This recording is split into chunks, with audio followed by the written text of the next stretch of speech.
car, handcuffed, and that's what happened last night. The police kicked in the door, shot him twice in the chest, and he died.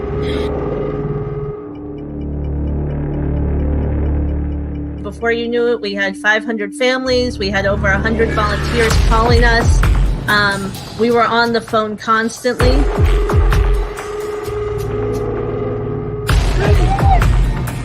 And I can't get it. And I got one police department telling me they don't know who's in charge. I got another police department here. Everybody's got a gun, and nobody knows who's in charge. Did anybody figure out who's in charge yet? Is there anybody in charge here? Any police officer in charge? Are you in charge? I can't find anybody in charge. That's the problem.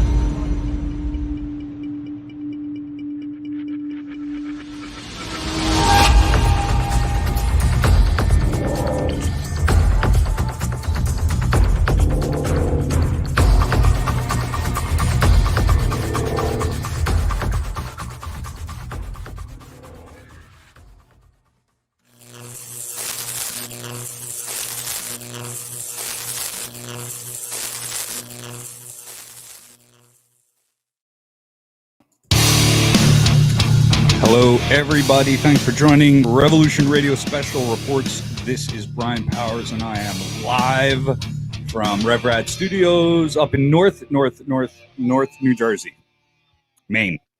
So everybody knows I moved.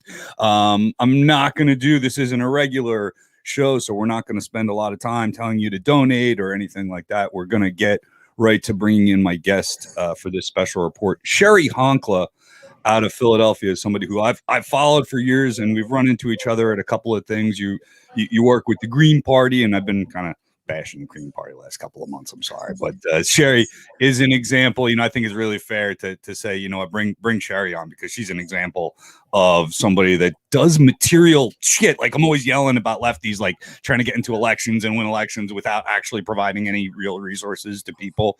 And Cheri, you're in somebody I idolize when it comes to meeting material needs, and thanks for joining me really quickly today on what's, I'm sure, a very busy time for you out there in Philadelphia. How are you today? I'm doing good, and I really appreciate your radio station. There's very few real independent media left in this country. Yeah, I thank you. And it's, we got a lot of comrades driving it. So it's not just me. And I want to recognize everybody behind Revolution Radio, our editorial board and supporting staff and everything does a lot of great work here as well. So Cheri, tell me really quickly before we dig into what's going on there in Philadelphia about the Poor People's Army and kind of where it sprung up from. And because it is a real presence in Philadelphia. People should know, if you haven't heard about Cheri and her work. This is an organization that's been around in different formations for a couple of decades, right? Yeah, I mean, we've actually been around for 30 years. We started as the Kensington Welfare Rights Union. Then we morphed into the Poor People's Economic Human Rights Campaign. And then there was the powers that be set up another entity called the Poor People's Campaign, funded by corporations and big foundations. And so a lot of people were confused and thinking that that's who we were. And so it was time for us to change the name and become the Poor People's Army, and to set up a structure more similar to that of the Zapatistas, the Peasant Army in Chiapas, than to an organization that looked more like a nonprofit industrial complex. So I know that's a lot, but we are organizing bases and divisions of the Poor People's Army across the entire country, teaching people how to take back housing, take back land, take back their food, their health care. And we are not spending a great deal of time on a road that's about begging our elected officials to give us things. We've come to a point now in history where we're getting organized to take back the basic necessities of life. Yeah, when I talk about, and there's been some harping on the left about building real establishments, and Cheri is certainly a trailblazer in that. And of course, my phone turned off that I wrote my questions. Sorry about It's that. okay. I can tell you about what we're concretely doing right now. That was my next question. So what is the Poor People's Army doing today, and why did you hop in? Of course, this is marching orders, so I should let our audience know that this isn't just a report. We need some help. I mean, that's why we broke in today. That's why we're coming on at 4:00 instead of our usual time. So we do want to get into what we need you to do. So yes, what's going on in Philly? I mean, I woke up this morning to an email from our mutual comrade that HUD wants to make people homeless in the middle of winter storms and a pandemic. Absolutely. We've taken over 30 abandoned government-owned properties by Housing and Urban Development. And we think it's no accident that when somebody takes over one or two properties on the West Coast or the Midwest or someplace else in the country, it makes national news. For us, you can hear the crickets. And that's because we have over 30 properties, and we're continuing to take more and more properties every 2 to 3 days. Yesterday, in the middle of the winter storm, we got a notice on one of our doors. And basically they said we had 24 hours and they're going to throw the families out. We have taken 3 of our properties where we have gotten eviction notices, and we have filed an emergency injunction in federal court. And we've asked the National Lawyers Guild to step forward and to voice public support for the families in the takeover houses. And I believe they did so, right? They issued a press release that's on your website now in support. Is that's correct? Yes. So right now we have a public statement from the National Lawyers Guild, but we're still in a situation where, like, this afternoon, tomorrow, the next day, they could just throw the families out. And so we need whatever, whoever's listening to this, if you're around the Philadelphia area and want to participate in nonviolent civil disobedience, we're hoping that you send us your email, your phone number, so that you can go to one of the 30 houses to defend those houses.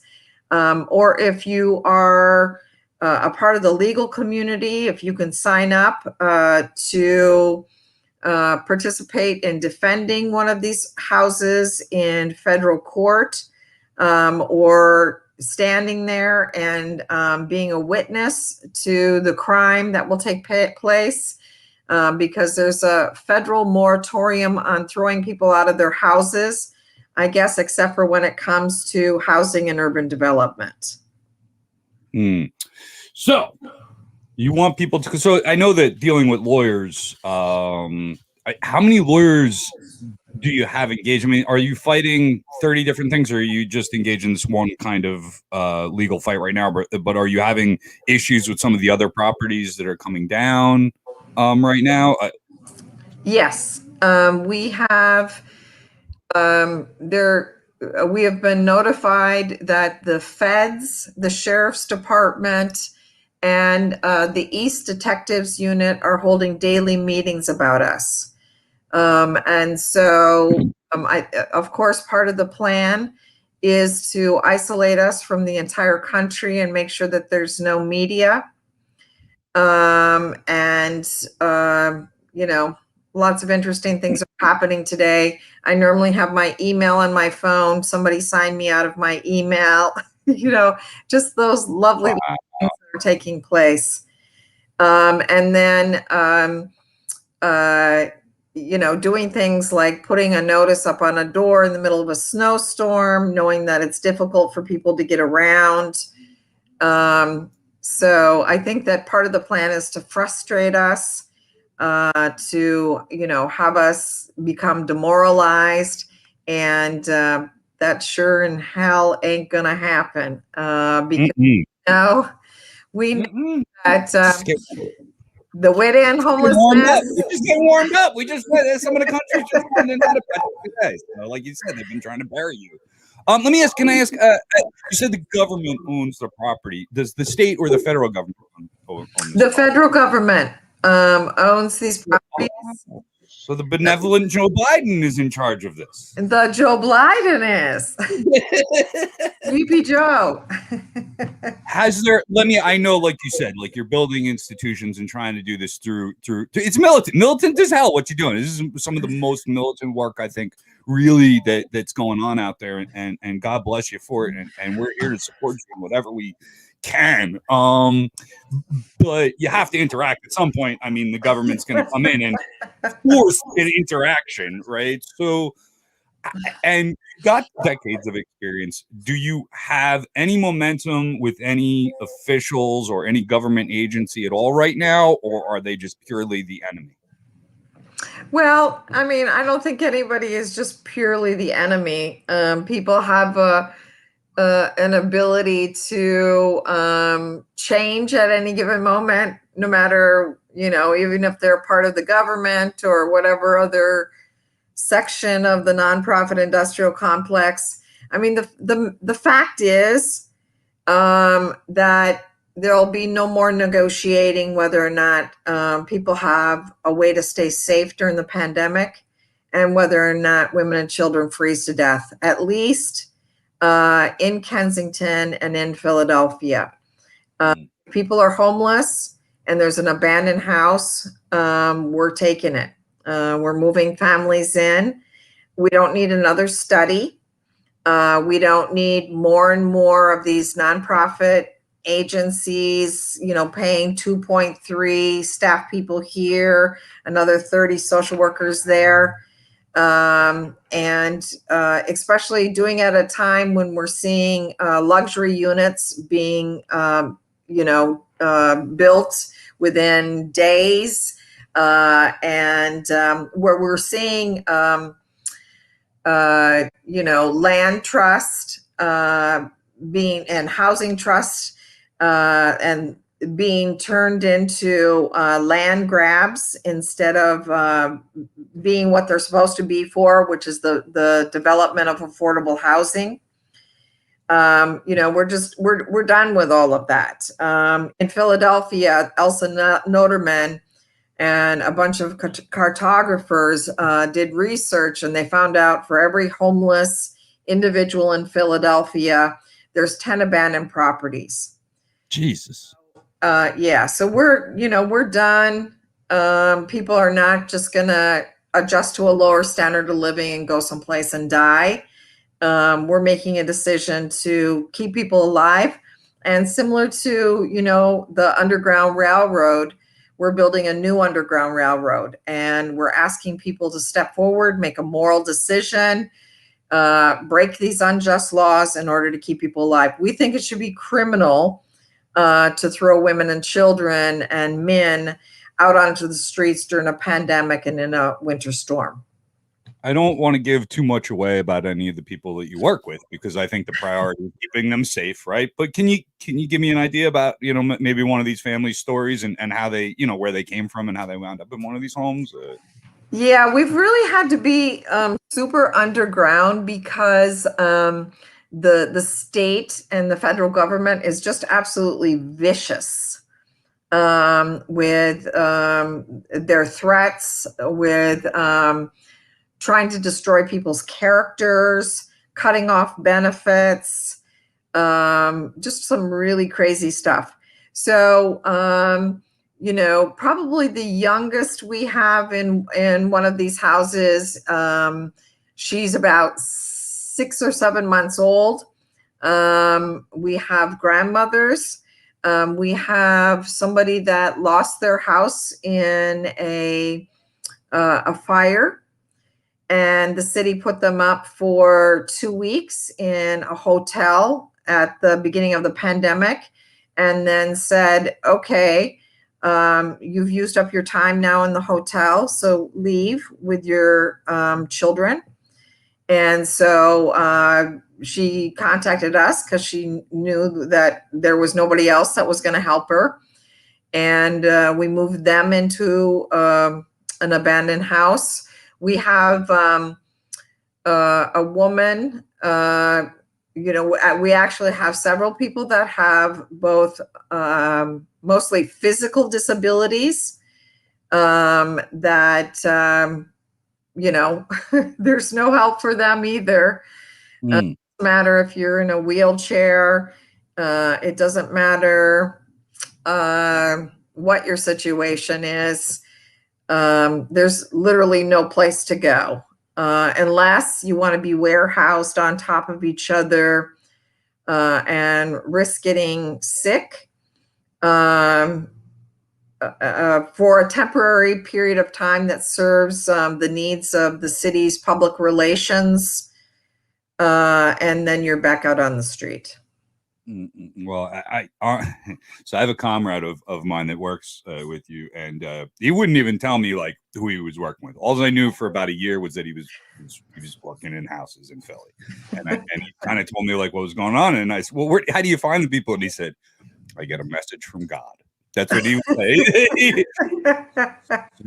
I'm talking to somebody with a really high status in some people's minds, but that was, it really was like something that you had to build underground. And now I guess it's time. I mean, obviously, if HUD's aware, we're not breaking any secrets here, but we are making the public aware. So if you're listening on the podcast right now, and you can catch our podcast really quickly, I do have to plug that we're on Spotify and iTunes and Google Play and everything. So if you find Revolution Radio, please subscribe, because we will be sending out some alerts like this. It's part of our organizing. We don't just do media. We do media to support people that are taking action and doing these kinds of things. So Cheri, I want to make sure we get out there to the people who are listening and can't see the little crawl on the bottom that they call Philly HUD. And we'll give out the number a couple of times here. It's 215-656-0500. And Cheri, who are we calling, and what is our message to these fine people? You're calling the Regional Office of Housing and Urban Development. So that means that's our housing, because this is our government. And you're telling them to keep the women and children in these homes, keep the families in the HUD houses. Don't throw the families out of the takeover houses. Basically at the end of the day, when we develop the political will and courage across this country, we can end homelessness, because not just Philadelphia, across the entire country, there's enough abandoned houses to end homelessness. We don't proceed from this notion of scarcity and that there's not enough to go around. We could end it. And that's what we intend to do in our lifetime. And we're so excited because we recently had a group from Baltimore, another group from Kentucky, people that are taking lessons from us and going back to their parts of the country and beginning to house families. Yes. And homelessness and poverty and capitalism. We have a lot to end. And I appreciate you taking a few minutes Thank you. Today to talk to us here on Revolution Radio. A couple more times, we're going to call HUD, the area code 215, and it just scrolled off of our screen there. So let's wait for it to come around again here. 215-656-0050 is the number. And Cheri, how do we get in touch with you and your organization and keep tabs on? Go to www.poorpeoples.com. Or go to social media, look for the Poor People's Army, the Poor People's Economic Human Rights Campaign. You'll find us on all social media. And again, we really appreciate and hope that you'll keep your listeners updated on the struggle that's taking place in Philly. We need our listeners and our comrades out there to share this out. Make sure you go to Poor People's Army social media, share their posts out. This is the part of the struggle where we need to let everybody know what's going on. So do your thing, revolutionaries. Thank you for joining us. Make sure you tune in Tuesday night, 8 p.m. for the Ida Vox Report. Wednesday night, 8 p.m. for NJRR Live. We will continue to support the grassroots as much as we can. And if you want to contribute, www.njrevolutionradio.com. Till then, solidarity.